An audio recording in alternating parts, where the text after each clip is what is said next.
Hey, everybody, welcome back to the Jill Lublin Show. And today you are going to be happy you stopped by because we have Nan Arkwright. She is a pediatric occupational therapist and the author of 17, yes, count them, 17 books. Look behind her, there they are.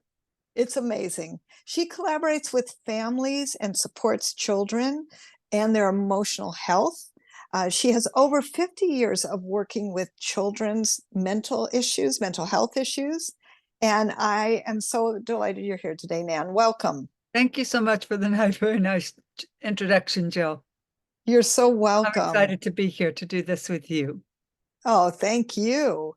Well, I'm curious, what inspired you to become an occupational therapist and a writer? Well, those are two different reasons. One, I used to be a teacher. That was my first career. Then I decided that, well, then I broke my hip. And so when I went to therapy, the physical therapist I was seeing told me about occupational therapy. And she knew I was looking for a second career. And so I immediately liked how she described what occupational therapists do.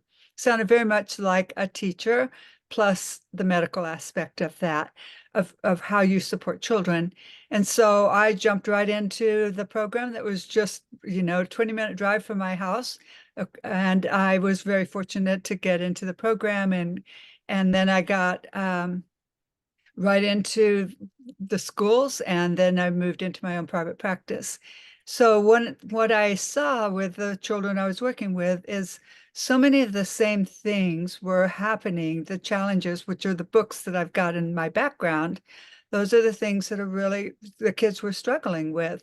And I had always thought, boy, I wish that someone would like come observe me and do a little almost a documentary on like what's it like to do this job, and what's it like to be the child, and what's it like to be the parent. And then I got a little inspiration from God that said, well, and how about you? Hmm. So it ended up being me. So I started doing it, and I started first with the book down in the bottom right corner, Mission Control, A Big Feelings Adventure. Had a great time with the illustrator of that book, creating that book, and loved it. And then just moved on from there. And so there's a series, because there like Seymour series there that's at top left, all those kinds of challenges that kids are having, taking responsibility and arguing about, I'm not out on the playground, and not stopping when someone asks them to stop, and just a lot of challenges like that. And then those Seymour books are try to help parents or whoever's supporting the child to learn how to respond to a child who's having big emotions and are not sure how to handle it. So I'm trying to model for the adults working with the child, but also modeling for other kids who have the ability to reach out and support the kids who are struggling and help understand, like, oh, they just need a little help. And so I'm trying to build some pro-social behaviors with the kids as well. Oh, I love that. And, I know these are tougher times on children. Yeah. And, obviously, you just indicated that you have lots of different books and of course, your own treatments that are oriented toward different problems, like some of the ones you mentioned. But Mhm. I'm curious, Nan, why do you think now is such a problem more than ever for your kids today? Well, a lot of it has to do with the pandemic. Not that these things weren't, challenging for the kids in the first place, Yeah. but they really got highlighted. And so much stress on the part of the Mm. parents to work from home and support their child. And the things that families went through in the pandemic was really asking too much. And that's kind of the theme of that first book, is the boy feeling like this is just too much. And it was a lot for us to handle. And so I think that people are still in recovery from that. Yeah. And the workload is the stressful. I've got to keep my Mhm. job. What if I lose my job? Yeah. All of that's going on for families, and they are just busy. They're just worked to the bone from morning to night trying to support kids, and earn a living to support kids, but also to support kids Mhm. when they're home. and knowing what to do. And it's really hard. And I think also there are so many options out there for parents, so many people espousing, do this with your child, do this with your child, often kind of contradictory also. And Yeah. so when families hear all this information, they let me know that, oh, I read this book about this, or I heard this speaker, or I follow this person on Instagram, things like that. And it's really hard for them to know what's going to be the most helpful thing for my family. How can I use that information that I'm gathering and hearing about, filter it down to what's going to be helpful for my child? So it's a confusing, big world. So much families feel that they want their kids in sports, they want them to have a well-rounded education outside of the classroom, and that keeps them busy. And you've got a couple of kids, maybe more, it keeps families running around, taking them to all these activities, and it's just a lot to fit into a day. And I Yes. think also Yeah. kids are not getting enough sleep. That's Yeah. kind of number one thing, is that without sleep, it is really hard to manage your emotions. And Mm. for adults also. And they're not getting a lot of sleep either because their kids aren't getting a lot of sleep. And so it's hard also for them to manage their emotions or to know how. Right. And it's this revolving like hamster wheel a bit, right? Mhm. It's kind of Yeah. one thing leads to another and it's not easy to solve it. They're all doing their very best. And Yes. it's Well, just you're the really hard. solution. You're the Well, I do solution. try to help sort of prioritize what to do and how to respond. And you know, they really do, families really take to heart the the support. I love that. And I know that, you're in a way on both sides, because of course the child of the parent and the parent with the child. And I know Mhm. that, the parents can also feel so stressed and anxious and all of the Mhm. things, even beyond what their children are feeling. What are three tips that you would say any parent can do when they're feeling all these plethora of emotions? How do they Yeah. manage themselves?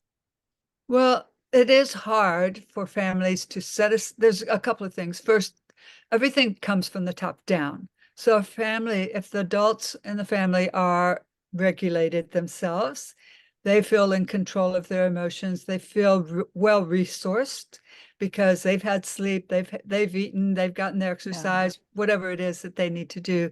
They feel like they don't have a deadline hanging over their head immediately, all those things that are hard in a day, then they are more available to help their child. Yeah. If the child doesn't want to stop doing something or doesn't want to start doing something or doesn't like it if they hear no, all those kinds of things, then adults can say, oh, I have tools. I can take some deep breaths, or I can say, you know what? I'm going to go to the bathroom for a minute, or I'm going to go get a drink of water. I'm going to take a quick walk around the block. When I come back, I'm going to be ready to help you with this. Just taking space themselves Yeah. and sort of resetting. And the other thing I think is really important is for families to think about, how can I set aside even as little as 10 or 15 minutes a day to just have with my child, Mm. and let the child do the things, say, would you play this with me? Yes, I'd love to do this with you. Just that special time that they know it's dedicated just to them, phones off, all those kind of distractions, no siblings in the room. I'm spending time with you doing this. And the families who do that say it really, really makes a difference Oh, because there's a yeah. connection. And that makes all the difference, is if kids feel connected to their parents, they're going to be much more willing to do the things that their parents are asking them to do. So that's the main reason for that, is a connection. And there's a Mm. saying that a lot of families know, I think, is connection before correction, just Mm. meaning they will respond so much more readily and easily if there's a connection. Oh, those are such good tips and very practical and easily doable. So thank you, Nan, for that. Well, I only gave you two. So the third one Oh, is oh, there's all these resources on my website. oh. And I've got free resources for adults who are trying to Yeah. support the children, free little activities that are fun and engaging for the kids related to each book, and then videos for each book. So one is just me talking about the book, and one of the videos for each book is I've interviewed another professional or a parent or somebody who it seems like that area of specialty is something that's going to be relevant to the book that I've written. And we talk about the book. So if families are looking for how can I help my child? Oh, yes, my child doesn't stop either. Then go to my website and then just look at the videos, look at the free resources, and there's so much material right there to help families. I love that because that's exactly what I was going to ask you Oh, is how do people find you? So will you just say the free gift out loud? We'll also have it in the show notes for all of you, but go ahead and let us know how can people get in touch with you? so to access all of that information, you can go to my website, which is www.ahopskipandajumpahead.com. And Perfect. if you look under my name also, Nan Arkwright, it's probably pretty easy to find as well, occupational therapist. But a hop, skip, and a jump ahead. Perfect. Thank you so much, Nan. You, as always, are full of great information, and we appreciate you so much for showing up today and helping our parents and the children all be better. Thank you. You got to the meat of it very well, Jill. So thank you for helping me do that. You're so welcome. And I thank enjoyed you, it. everybody. Oh, thank you so much. And thank you, everybody, for stopping by. I know this was valuable for you and filled with great information. Hey, go check out jilllublin.com. We'll look forward to helping you in every way we can. And in the meanwhile, keep being kind, everyone. Take Yeah. good care.